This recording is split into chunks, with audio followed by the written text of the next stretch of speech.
Segunda de Pedro, capítulo 3, versículo 12, nós lemos a respeito de tanto esperar como apressar a vinda do dia de Deus, uma referência ao retorno de nosso Senhor Jesus. Um evento que deve ser esperado e para o qual, obviamente, devemos nos preparar. Não se trata apenas de uma expectativa, mas da preparação que a expectativa produz. Esse é o assunto da nossa conversa hoje. Fique comigo e nos próximos minutos vamos entender um pouco mais essa verdade tão poderosa.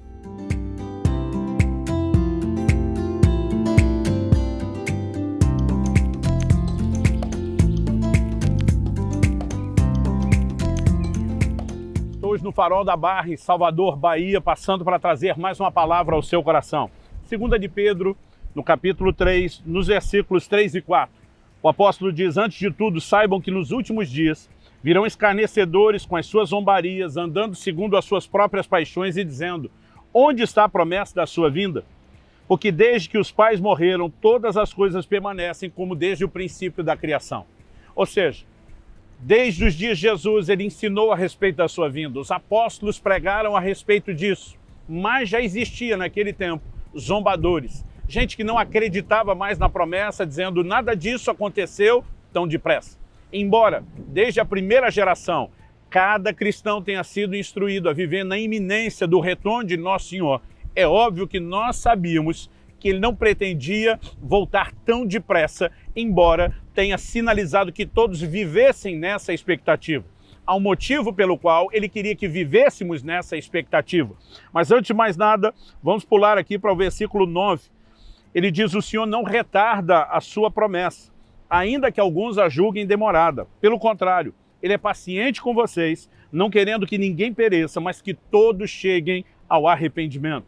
Porém, o dia do Senhor virá como um ladrão. Naquele dia os céus passarão com grande estrondo, os elementos se desfarão pelo fogo, e também a terra e as obras que nela existem desaparecerão. O que Pedro está dizendo, antes de falar do desfecho da vinda do Senhor, que envolve a plenitude não só da nossa redenção, mas novos céus, nova terra, é que o Senhor não retarda a promessa, mas ele é longânimo. Ele deseja que muitos se salvem, né? Na verdade, a afirmação aqui é muito clara, quando ele diz que não quer que ninguém se perca, mas que todos cheguem ao arrependimento. Então, ele diz no verso 11, na sequência: uma vez que tudo assim será desfeito, vocês devem ser pessoas que vivem de maneira santa e piedosa, esperando e apressando a vinda do dia de Deus. Por causa desse dia, os céus incendiados serão desfeitos e os elementos se derreterão pelo calor. Nós, porém, segundo a promessa de Deus, esperamos novos céus e nova terra, nos quais habita a justiça. Por essa razão, amados, esperando essas coisas, esforcem-se para que Deus os encontre sem mácula, sem culpa e em paz. Algumas verdades são ditas não só a respeito da expectativa, mas do esforço que devemos produzir em termos de nos adequarmos ao resultado final dessa expectativa, ou seja, a maneira como viveremos diante de Deus, diante de Nosso Senhor. Então, algo que eu e você precisamos compreender antes de mais nada, né, diz respeito a um foco. Eu ouço muitas vezes pessoas dizerem que quem está falando sobre a vinda de Jesus é escapista, que não vê a hora de sair dessa terra, que quer fugir dessa realidade. Isso é tão absurdo como alguém afirmar que um cristão que fala a respeito do céu também está querendo escapar da terra.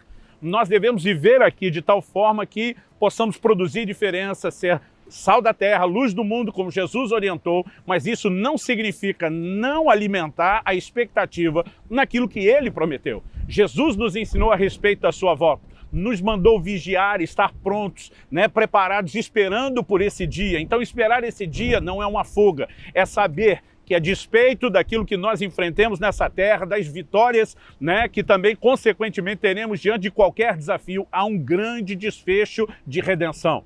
Acreditar que eu posso vencer problemas não significa que eu não devo desejar o desfecho da obra redentora prometida por Nosso Senhor. E nem significa que eu tenho que ser omisso em relação à pregação do Evangelho. Também já vi pessoas dizendo que quem está focado na vinda de Jesus esqueceu o seu trabalho aqui na terra. Isso não é verdade.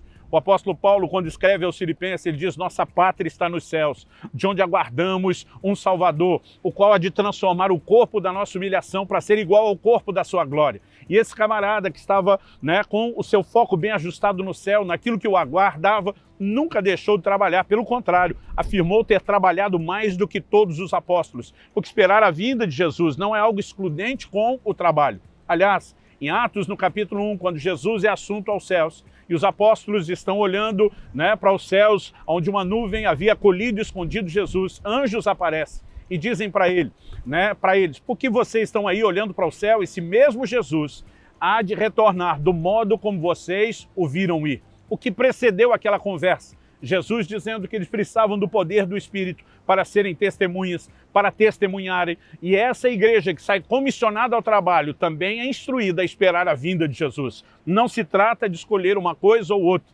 Não é foco na pregação ou no céu. É foco tanto na pregação como também no desfecho da nossa eternidade no céu, a partir dessa perspectiva de uma redenção que será concluída com a vinda de Jesus. Então, eu olho não apenas para essa declaração de Atos 1, mas para o próprio Pedro. Em Atos 3, dos versículos 19 ao 21, ele diz: arrependam-se, pois, voltem-se para Deus, para que os seus pecados sejam cancelados, para que venham tempos de refrigério da parte do Senhor.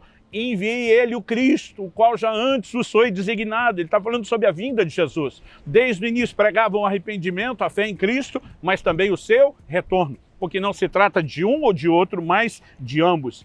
Algo que eu e você precisamos compreender, é que a expectativa do retorno de Cristo produz estímulo à vida espiritual. Isso impacta diretamente a nossa vida de santidade. Em 1 Tessalonicenses 3,13, a Bíblia diz que ele fortaleça o coração de vocês para serem irrepreensíveis em santidade diante de nosso Deus e Pai, na vinda de nosso Senhor Jesus com todos os seus santos. Isso nos leva a viver uma vida sóbria. 1 Tessalonicenses 5, de 2 a 6 diz: mas vocês, irmãos, não estão nas trevas para que esse dia os surpreenda como ladrão.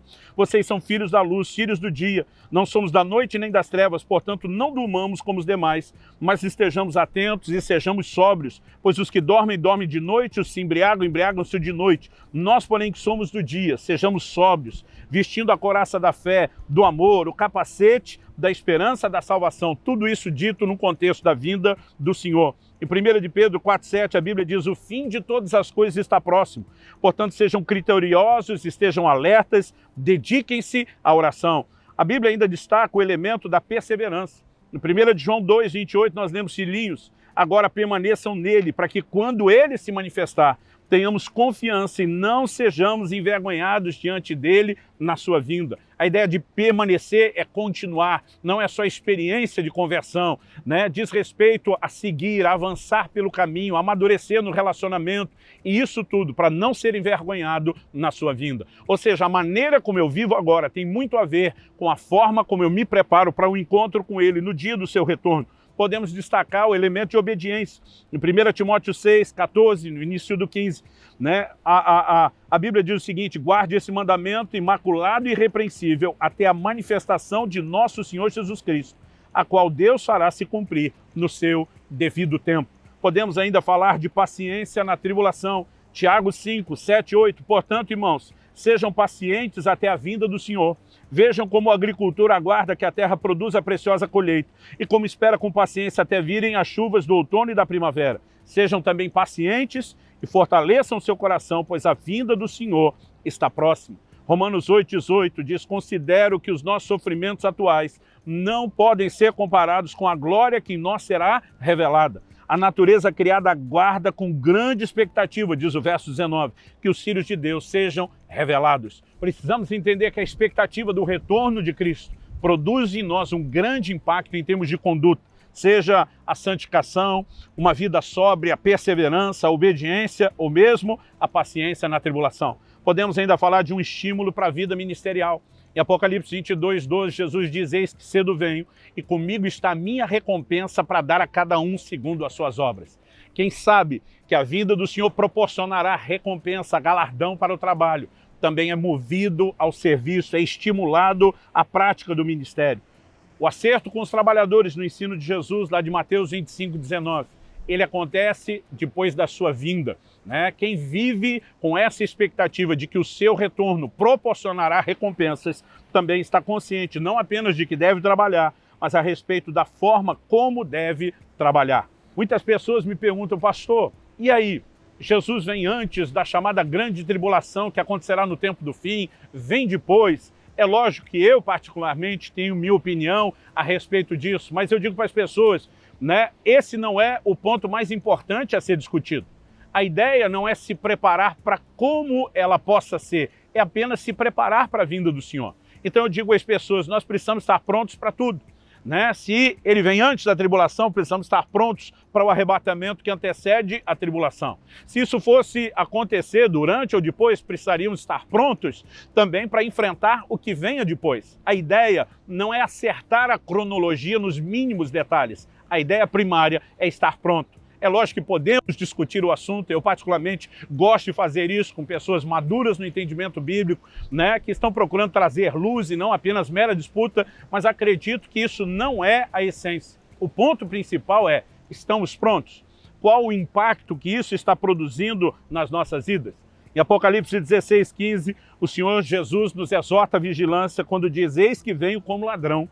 Feliz é aquele que permanece vigilante e conserva consigo as suas vestes, para que não ande nu e não seja vista a sua vergonha. Vigilância. Por quê? Quando Jesus diz que vem como ladrão, é sem anúncio, é de repente. Então nós precisamos estar prontos, nós precisamos estar preparados. A prontidão para a vinda do Senhor é a mesma para a morte. Não significa que queremos morrer depressa, mas precisamos estar prontos, porque ela vem sem aviso prévio. A mesma coisa em relação à vinda do Senhor. Não quer dizer que desistimos da vida aqui na terra, mas sabemos que algo melhor nos aguarda, a ponto de dizer como Paulo, partir e estar com Cristo será incomparavelmente melhor. Até que esse momento chegue, daremos o nosso melhor aqui também. Que Deus te abençoe e que você viva em função da vinda de Jesus. Pera, não vai embora não. Caso você tenha interesse de estudar o assunto, nós temos um curso sobre escatologia na nossa escola bíblica com 16 aulas sobre o assunto. Você encontra o link na descrição.